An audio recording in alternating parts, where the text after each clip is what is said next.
Good morning, folks. I want to get back to our look at Philippians chapter 1 this week. We've been looking at the idea of joy in Philippians 1, and today I want to understand more about kind of the power that comes when that joy comes specifically from our understanding of the gospel. And today I want to talk about that joy with you a little bit, starting with Philippians chapter 1, verse 27, just one verse. Paul says, whatever happens, conduct yourselves in a manner worthy of the gospel of Christ. Then, whether I come and see you or only hear about you in my absence, I will know that you stand firm in one spirit, contending as one man for the faith of the gospel. You know, a significant sign of maturity, a significant sign of being an adult, is understanding who you are. Being comfortable in your own skin, knowing your identity. You know, adolescents have a problem with this. They're still coming to grips with this when they're younger, junior high and high school. You find that kids are like chameleons. They change depending on who they're with, where they are. With their parents, they're one way. With their friends, they're another way. In another setting, they're something else. They're always changing depending on the situation or the people they're around or who they want to impress at a given moment. Maturity means that we have a better sense of ourselves. As we grow older, we should be coming to a point where we know who we are, and that way we can be the same from one circumstance to another. We represent ourselves in the same way because we are mature, we are adults.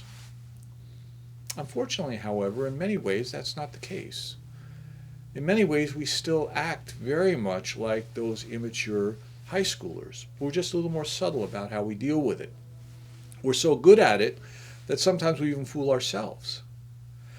We don't even realize how much we're changing to try to fit in and accommodate the world around us and to be like everyone else.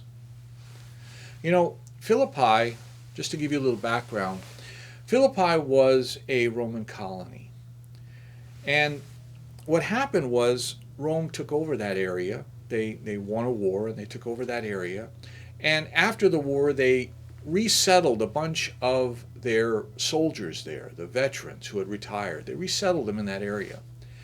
And as a result, they gave everyone in that area, including the Philippians, Roman citizenship. So the Philippians were very proud of this idea that they were Roman citizens. They clung to it very fiercely. And that's why we see when Paul is in prison in Philippi that when he claims his Roman citizenship, it's a huge deal for them.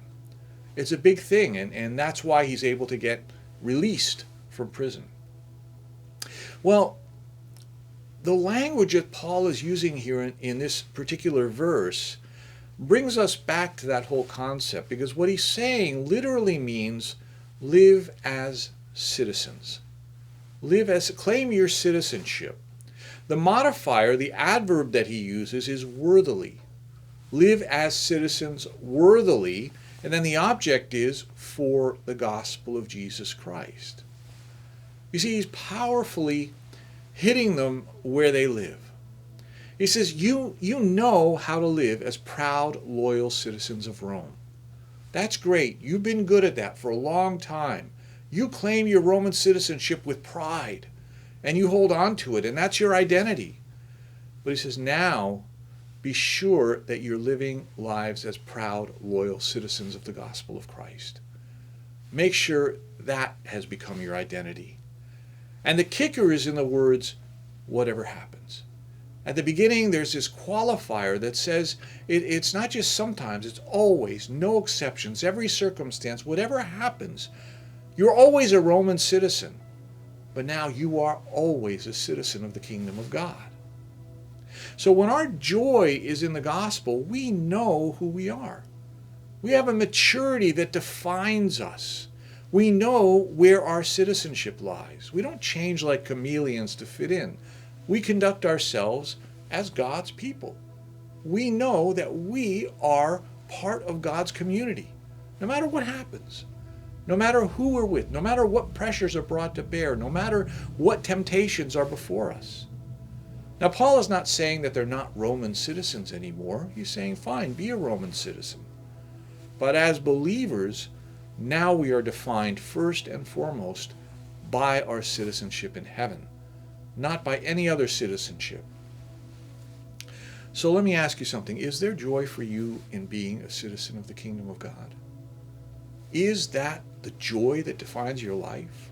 Are you secure in your identity as a child of God?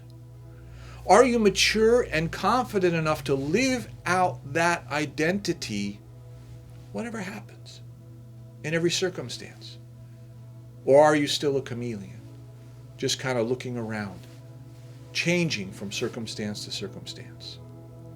Joy that comes from the knowledge of the gospel of Jesus Christ is mature.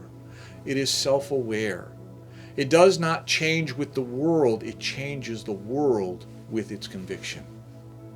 So as you pray today, as you go before the Lord, as you talk to Him today, consider what it means to conduct yourself in a manner worthy of the gospel of Jesus Christ. Or, more literally, to conduct yourself as a worthy citizen of God's kingdom for the gospel of Jesus Christ. If we get our joy from the gospel, there's a power there that we can't even understand. May God give you that strength. And may you represent your citizenship faithfully every day. God bless you and have a great day today.